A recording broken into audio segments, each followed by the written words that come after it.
Dare to be different, dare to be free, dare to roam far like wind on the sea.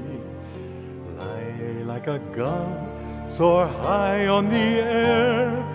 Be strong in your courage when others despair. Never in anger, never in haste. Go without pride, be never abased. Freedom is yours if freedom you give. To all give it freely, in freedom you'll live. Mountains that stand up tall to the sky tell us no dreaming is ever too high. Dare to defy them, brave that high peak. You'll never know failure if victory you seek.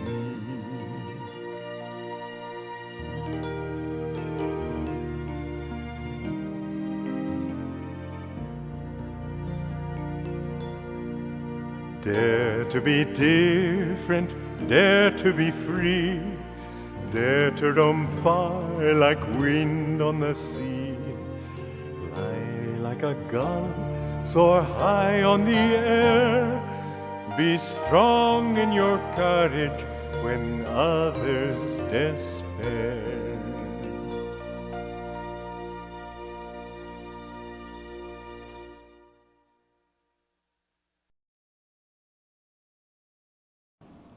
Okay, now can you all hear me? Yes. Okay, very good. Wasn't that amazing, seeing such a young version of Swamiji? I don't know when he recorded that, but I remembered this story. I watched that about 3 times from yesterday to today. And I was remembering this story when he was just coming out of that very painful period after he was dismissed from SRW. And remember, he went to sing at some party or some event, I don't know what it was, and he sang a few songs, and then somebody said to him later, I was so touched by the joy that was coming through you, and he said to himself, joy, that's the last thing I thought I was feeling. But it was a turning point for him. It was that moment where he said, he realized, of course, that no matter what happened with him and SRF, that he of course still had his inner joy. And I don't know, I didn't read tonight, I should have, I'm sorry I didn't, when he wrote this song or why. You know, he explains what's behind this song for him, but I didn't read it. But it's a beautiful song, and it's a beautiful song when we consider Swamiji's background and the experiences that he's gone through. So I was so excited yesterday when I realized that we'd be having a secrets class tonight.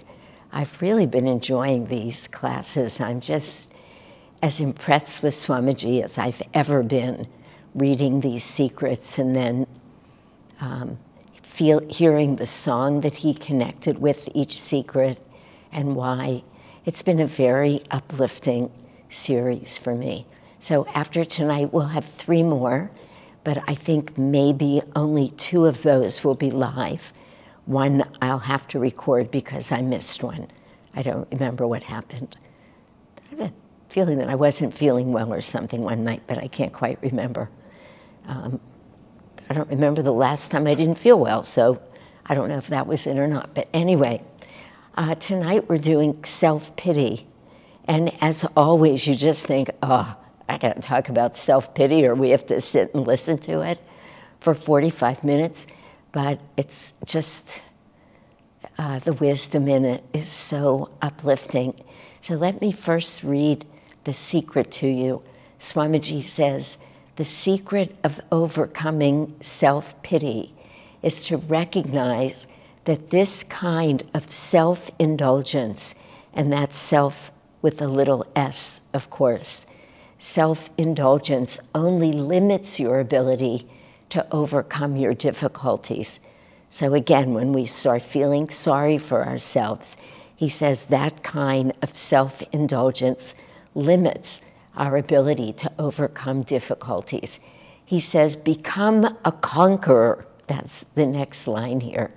Remember, this is so powerful, this next line.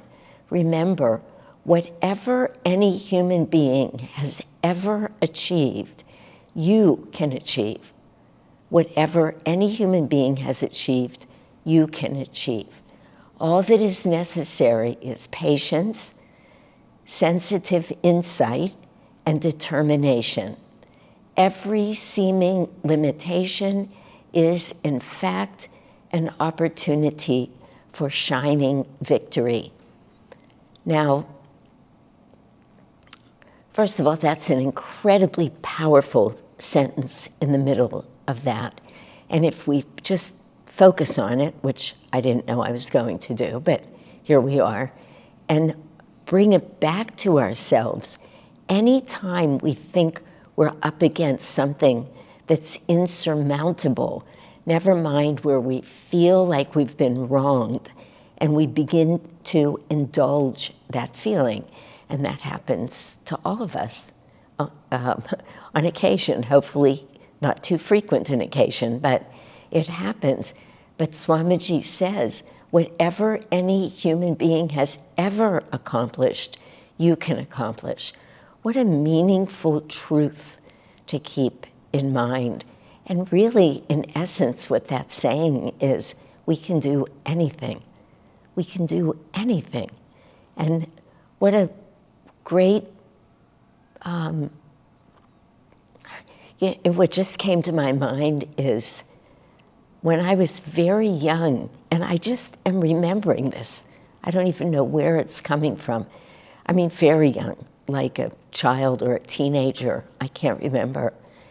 I used to say to people, if I made up my mind to do it, now I wasn't speaking spiritually exactly, I don't think, because I wasn't conscious of these truths.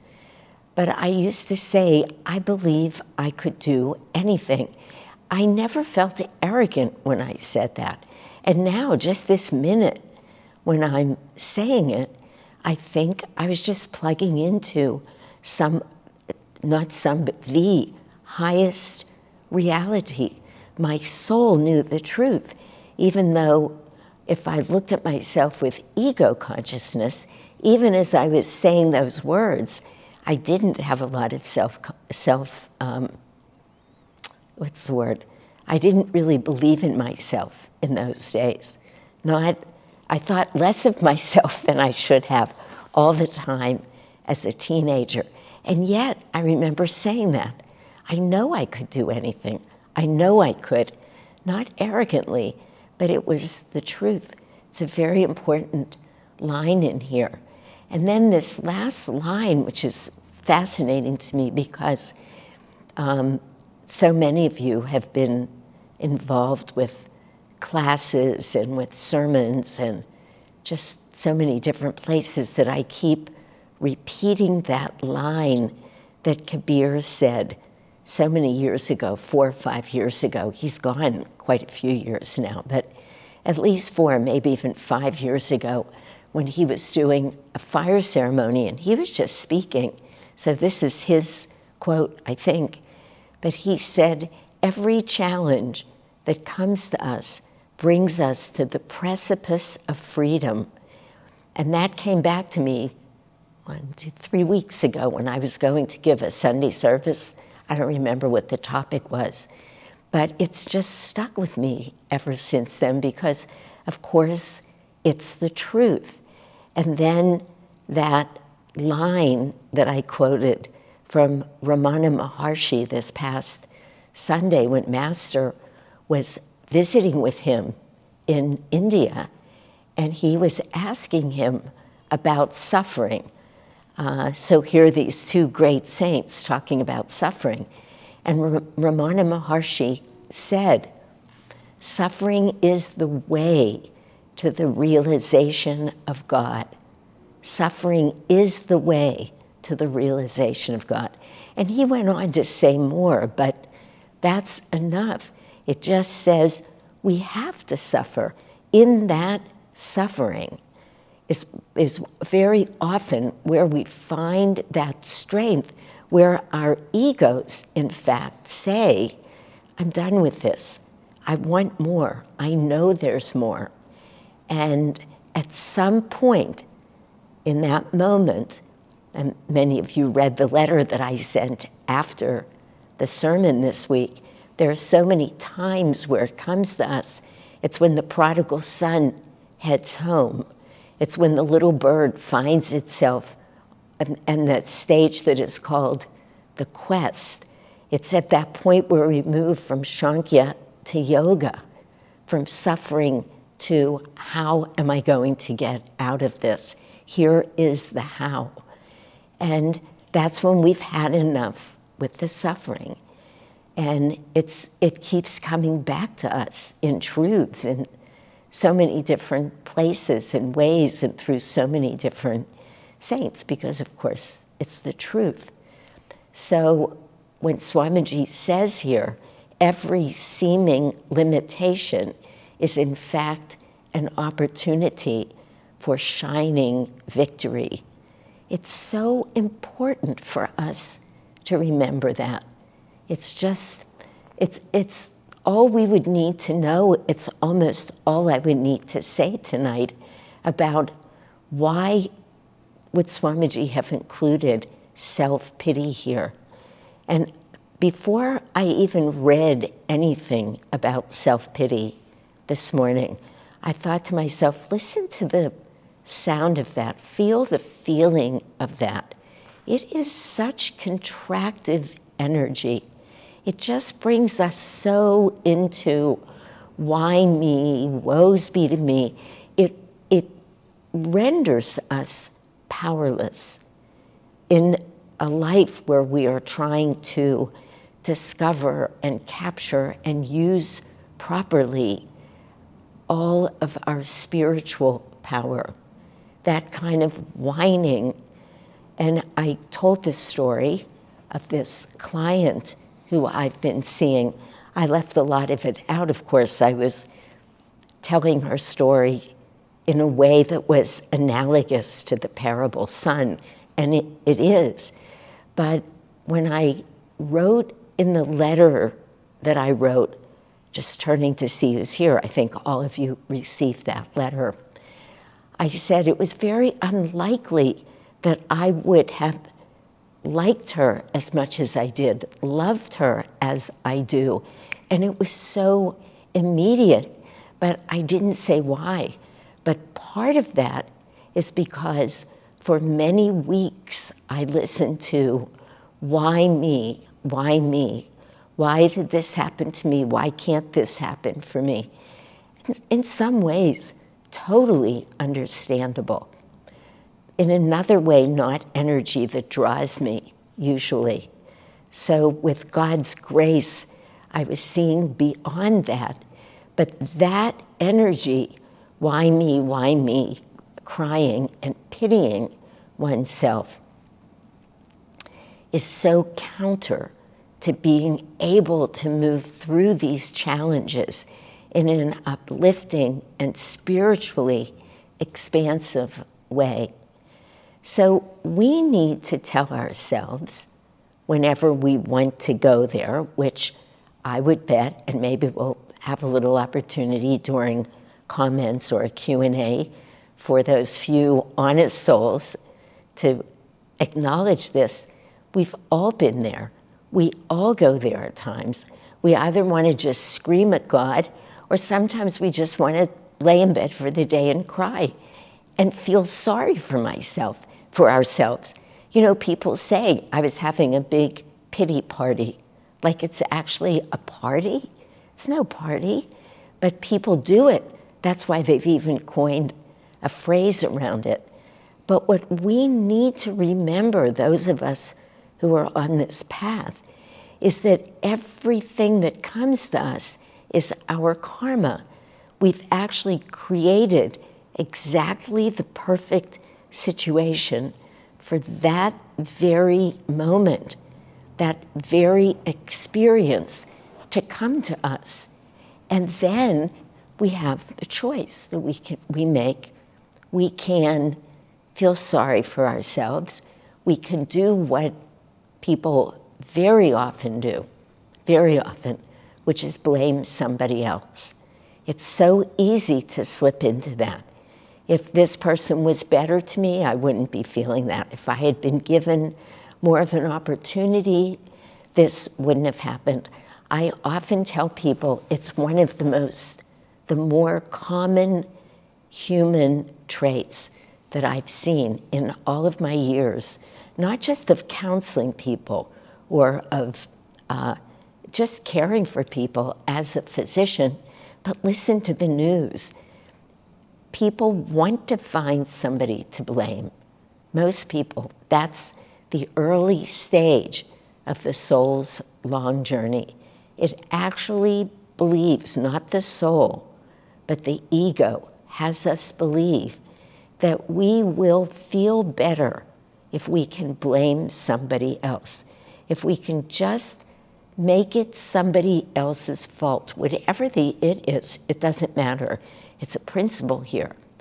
Then we would feel better. And nothing could be more contrary to the truth. Nothing. Because when we're blaming other people, when we're feeling sorry for ourselves, when we're trying to convince ourselves that we have nothing to do with what just happened, again, we are denying the very essence of who we are. We have to be willing and able to say to ourselves, I have actually created this exact moment to learn something, to move beyond ego, to relate more on a soul consciousness level.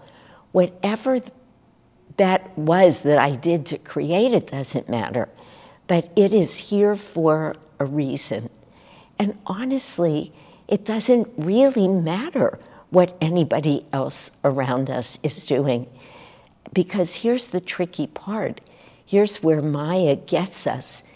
Very often, we can see what the other person, party, country, political party, whatever we want it, whatever the situation is, we can see something that they're doing wrong that would help us start sliding in that direction. But it doesn't get us anywhere. It does not get us anywhere. What we need to do, when Swamiji says, become a conqueror, he means decide within yourself that you have it within yourself. You owe it to yourself to use that very situation as grist for your soul's mill, not for your ego's mill, because as long as you stay within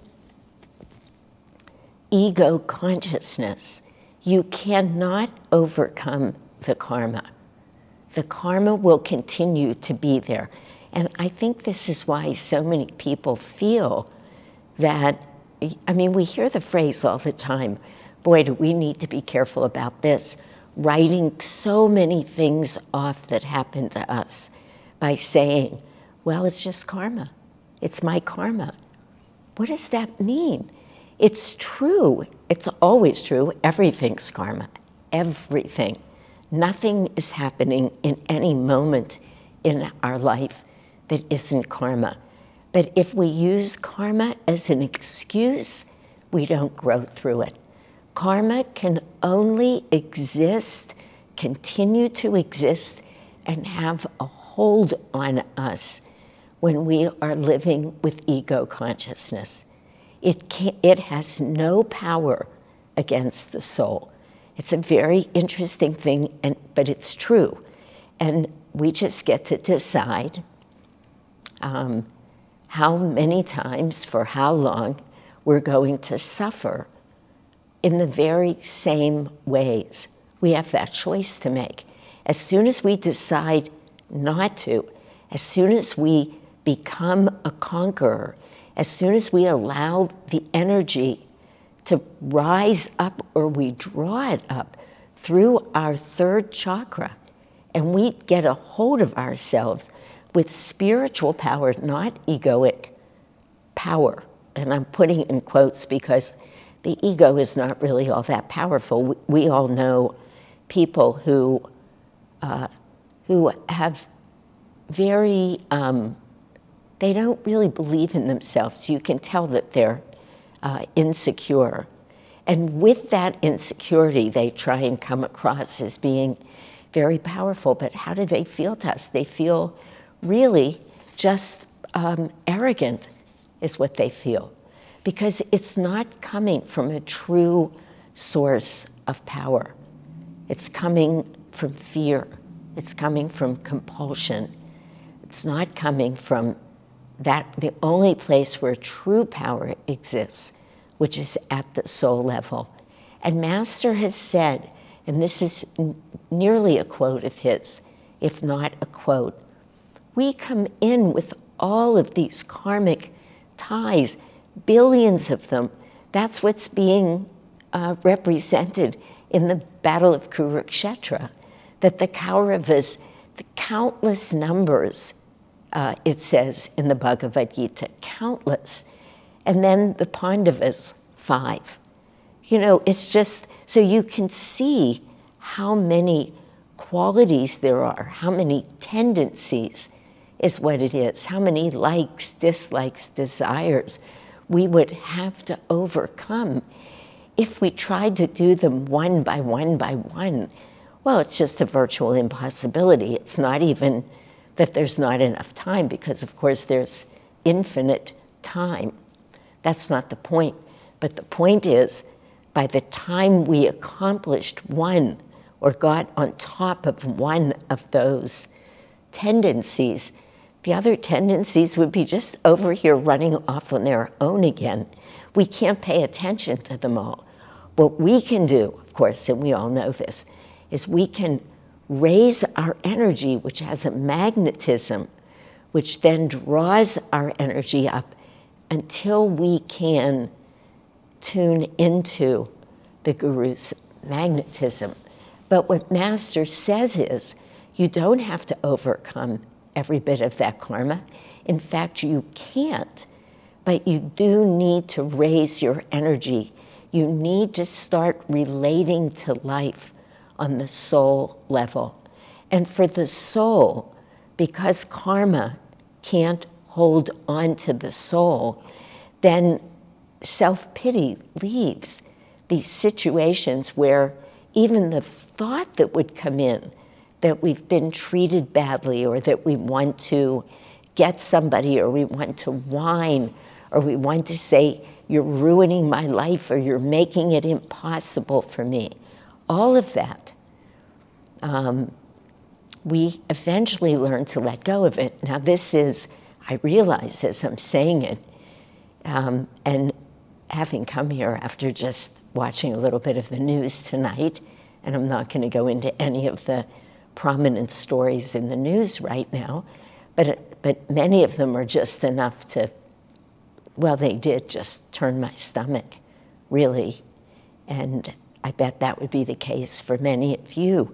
So when we look at certain lives of people who have not yet been given the opportunities that we've been given, who have not yet been picked up and shown some of these truths, which is just purely grace. It's a matter of how many lives we've lived, how much effort we've put in, that we are now here, that even if some atrocity happened to us, most of us would pretty quickly remember a lot of what we're talking about tonight. For all of those souls who are not yet this far or even farther along on their spiritual path, and we watch them suffer, and we watch the ways that other people treat them so badly, and they don't yet have the strength or the karma, really the karma, to overcome that. Of course, our hearts go out to them. So I can see all of that, and I understand that, both with my mind and I feel it with my heart.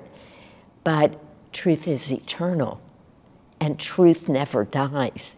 And the truth of it is, for every single soul, that as we begin to relate to life more and more and more at the level of soul consciousness, then karma gets dissipated and we do not feel sorry for ourselves, no matter what happens.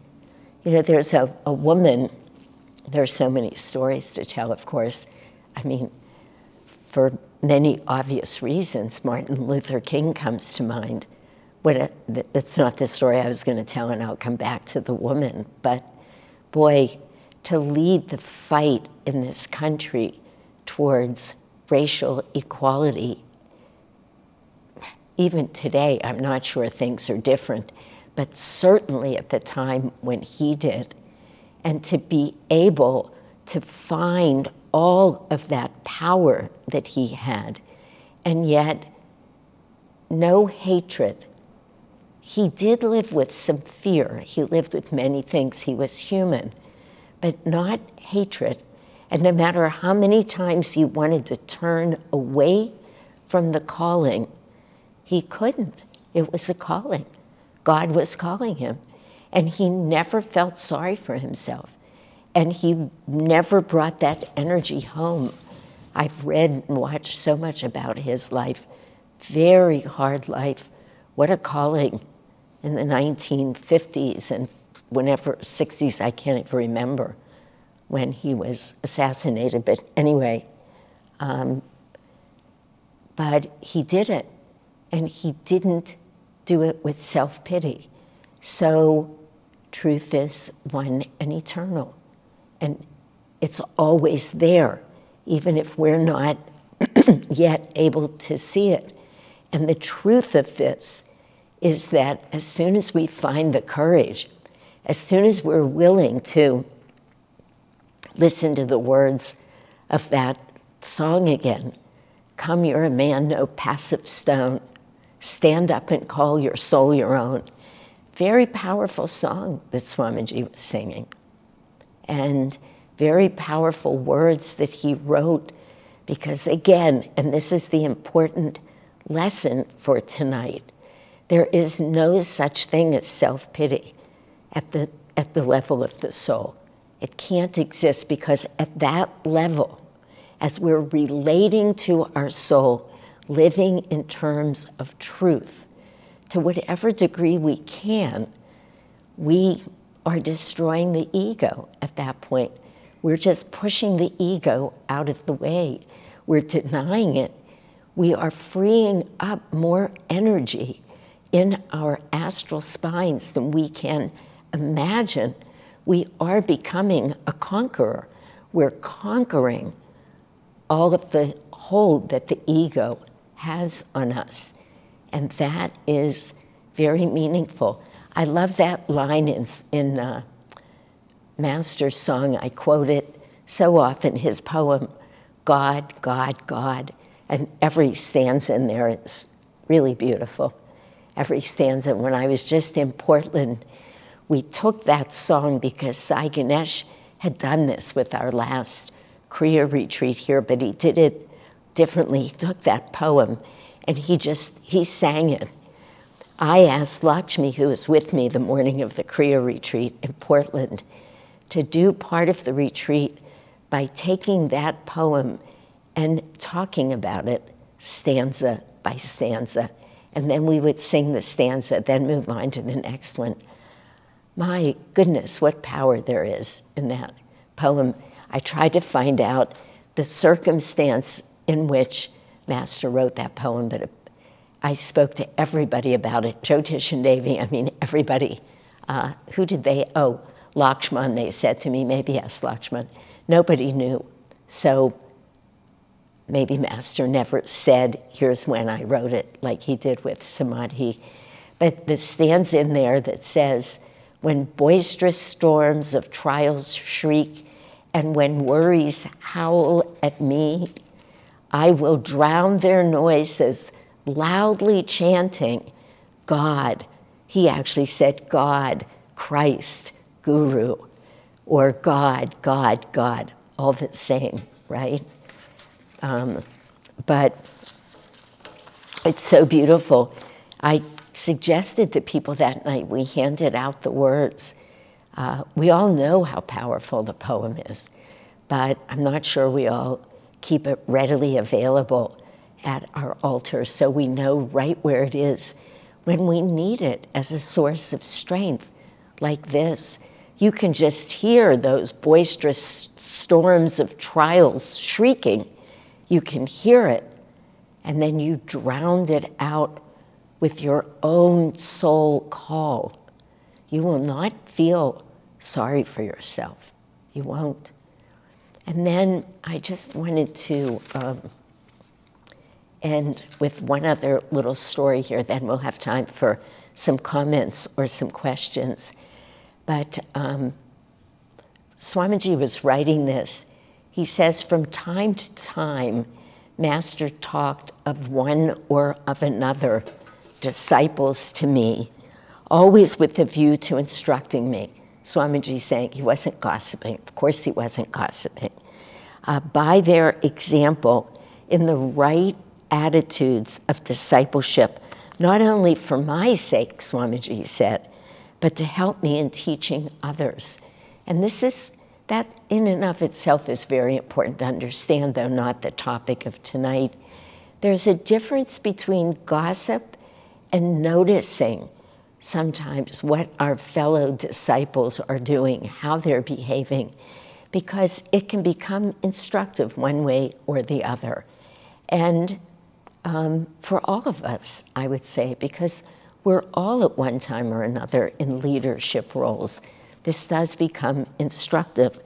So here's the story that Master told Swamiji.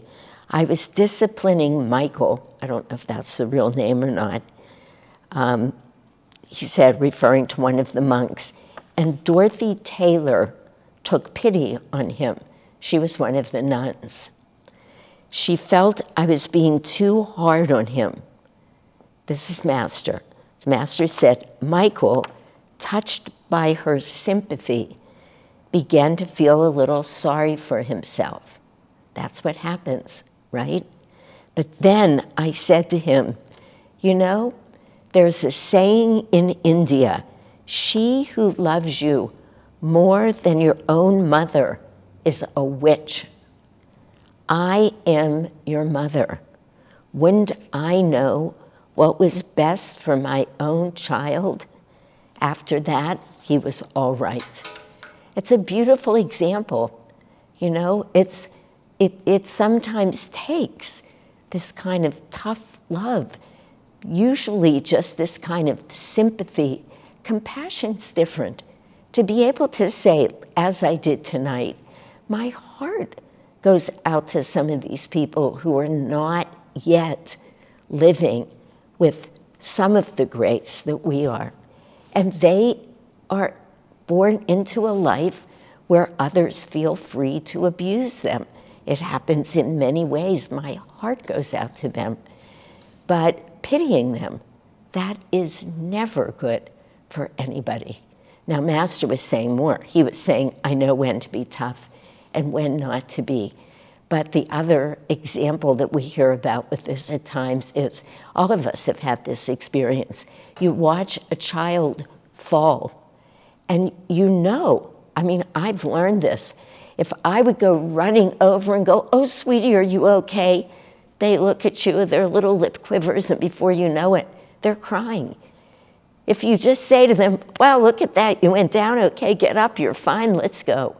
They don't cry. Unless obviously they're really hurt. But there's a moment there where with pity comes a drop in energy. With courage comes a rise in energy. And that's what this little bit of brilliance from Swami Kriyananda was about tonight. So let me ask you now, let's see if we can do this loud, and if not, James will, the sound will come from the, okay, if I can't hear. So does anybody have a question or a comment? I was just listening. By the way, I want to say, oops, now I'm looking at Swamiji. Why is that? Hold on, James is doing something. I can't. Supriya, is that you? Hi, Supriya. Supriya's in Canada.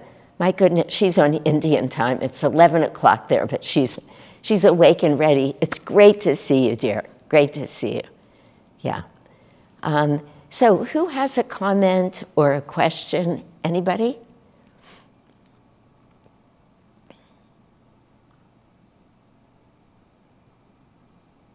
John wrote a comment. Joy wrote a comment. So all day after that terrible assault from the Maya of the news, I was chanting God, Christ Gurus to lift me out of the agony of non-acceptance. I was desperate, only praying for Mother and Master and Babaji to reveal the self, their presence, into me. I was granted a beautiful seva and able to channel them through me. So grateful, and what a wonderful class.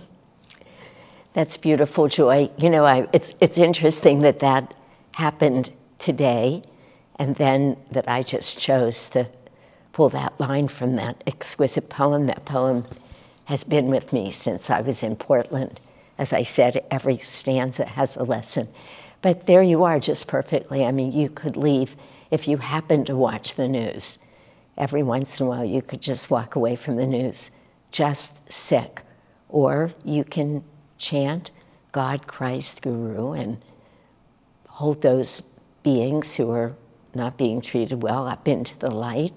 And really, as much as anything, pray that they too can have a moment where the light comes in and they can see the truth, or their heart opens and they feel God's love. And maybe it's just for a moment, maybe it's fleeting, but you know that beautiful quote from the Gita, even a moment in the company of a saint can be our raft over the ocean of delusion.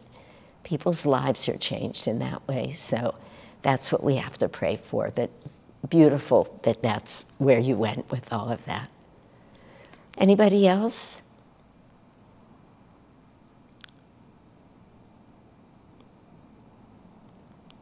Okay, dear friends, then we will be done for the evening, and I look forward to seeing you all again in 2 weeks. God bless you all.